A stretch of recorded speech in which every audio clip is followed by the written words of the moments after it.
पर। और अगली कथा जब यहाँ ये 5 दिन की पूरी हो जाएगी, यहाँ 9 तारीख को पूर्ण हो जाएगी, 12 तारीख और 13 तारीख 2 दिन प्रयागराज में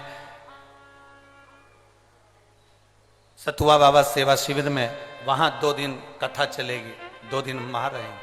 उसके बाद में कुशीनगर उत्तर प्रदेश में चालू। हम कहीं नहीं जा रहे, आप अपने विचारों को, अपनी, तुमने जो बाबा से कहा, बाबा ने सुना कि नहीं सुना, उसको लिखकर जरूर,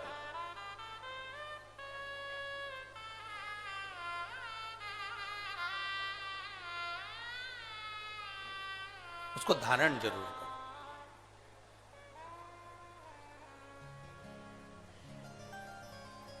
यहां एक कोई बैठे हुए हैं जिनका पूरा लीवर और किडनी दोनों डैमेज हो गए।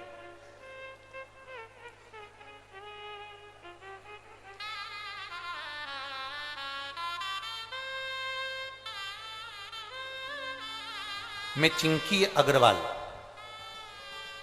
अग्रवाल जमशेदपुर से हूं, जुग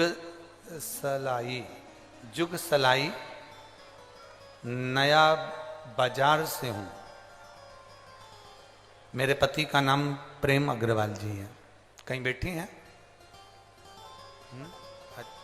कौन सा? हाथ हिलाओ एक बार। हाँ ठीक है, दिख गए। ऐसे हाथ हिला दो एक बार, वापिस हाथ हिलाओ। श्री शिवाय नमस्ते। मैं बाबा का क्या गुणगान करूं गुरुदेव? मेरी भाभी जी से मैंने बात कर पशुपतिनाथ का व्रत करना प्रारंभ किया, और बाबा की कृपा से आज मेरे पति का काम भी बाबा की कृपा से बहुत अच्छा चल रहा।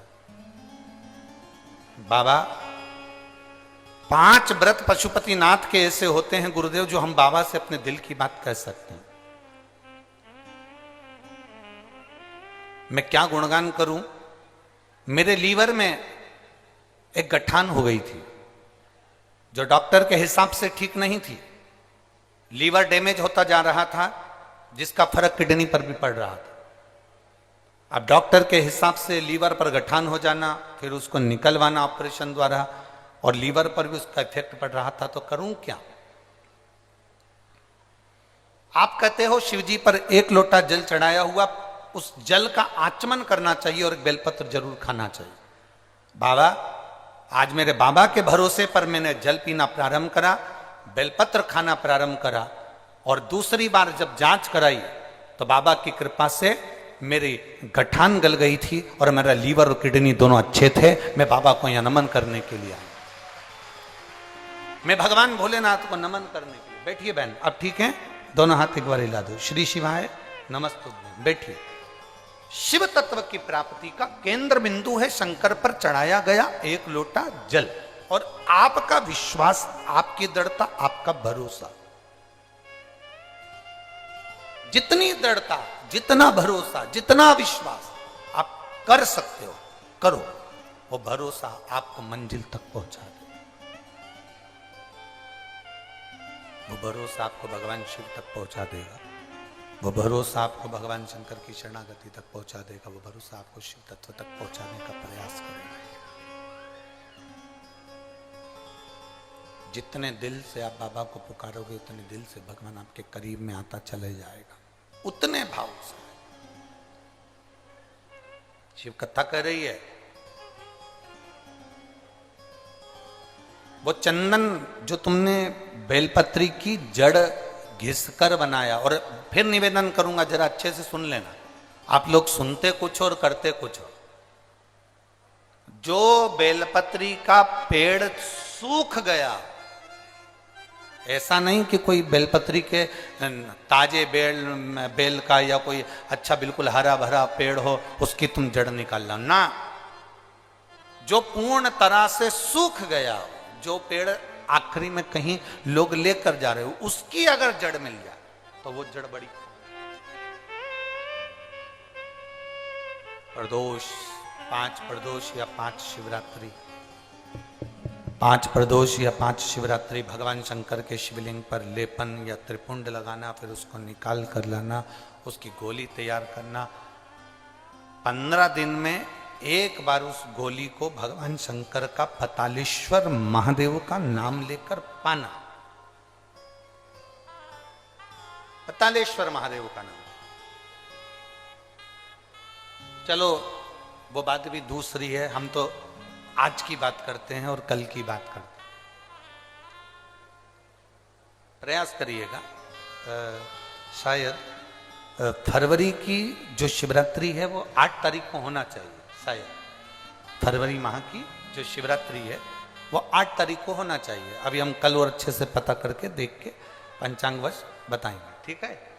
और मार्च की जो शिवरात्रि आएगी वो आगे उसका विवरण आएगा। 9 तारीख को यहाँ कथा विराम होगी और शिवरात्रि पड़ेगी 8 तारीख। यदि तुम्हें कहीं सूखे हुए जो वृक्ष पूर्ण तरह से सूख गया हो, उसकी जड़ यदि तुम्हारे यहाँ रखी हो, उसको घिसकर उसका चंदन बनाकर शिव का लेपन करना शिवरात्रि के दिन और उसको निकाल लेना। उसके बाद उसको निकाल कर उसकी गोली बनाकर पतालेश्वर महादेव का नाम लेकर उसको पाइएगा। अगली शिवरात्रि आए तो उसके पहले हमें सीहोर में एक पत्र जरूर भेजना कि तुम्हारी कमर या तुम्हारी घुटने में आराम लगा कि नहीं लगा, तुम नीचे बैठ सकते हो नहीं बैठ सकते हो, या चल सकते हो नहीं चल सकते। वॉकर से चलने वालों से भी निवेदन है, टेकी लेकर चलने वालों से भी निवेदन है, जो पड़े हुए हैं पलंग पर उनसे भी निवेदन है, एक प्रयास अवश्य करें। इतनी टेबलेट खाते हो, इतनी गोली खाते हो, एक बार वो बेलपत्री की जड़ का लेपन करी हुई उसकी गोली का स्मरण अवश्य करें, उसको अवश्य। शिव कथा करें, भगवान शंकर का संवाद करें, शिव महापुराण की कथा करें। अब दिल से कहेंगे, वो दिल से सुने। देवराज को लेकर भगवान शिव कैलाश पर जाते हैं। बिंदुक नाम का ब्राह्मण चोरी का धन लेकर जा रहा था, एक बाउंड्री से चलकर जा रहा था, कहीं नीचे की ओर कूदा तो पानी में जाकर गिर गया। पानी में गिरने से उसके प्राण छूट गए, पानी में गिरने से उसके प्राण चले गए। पहले भी कथा में कहा है, 3 तरह से मरे हुए व्यक्ति का मोक्ष नहीं है। एक पानी में डूबकर मरा हुआ, दूसरा सर्प के डसे से मरा हुआ, और तीसरा स्त्री के हाथ से मरा हुआ है। इसकी गति नहीं होती, इसका मोक्ष नहीं है। हम पहले भी कहे, कई लड़के किसी लड़की के लिए प्राण छोड़ देते हैं, हम उनसे कहते हैं काय को मरो, खूब रोटी चरो, काय को मरना। गुरुजी बड़ा धोखा मिल गया, बड़ा तकलीफ होती है, धोखा मिल गया। अरे भाई, तुमने प्रेम ही गलत किया। संसार के लोगों से प्रेम करोगे तो वो तो धोखा देंगे ही, अगर परमात्मा से प्रेम करोगे तो वो धोखे से निकाल देंगे।